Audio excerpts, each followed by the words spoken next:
10 katotohanan tungkol sa tahimik na tao.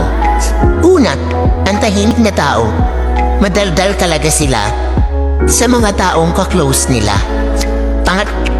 Sila ay may 1 o 2 kaibigan lamang, yung totoong kaibigan. Pangatlo, mahiyain sila. Pang-4, madalas nagsasalita sila sa isip nila. Pang-5, sila yung may mga magandang ngiti at nakakatawang tawa. Pang-6, sila ay tapat sa kanilang karelasyon.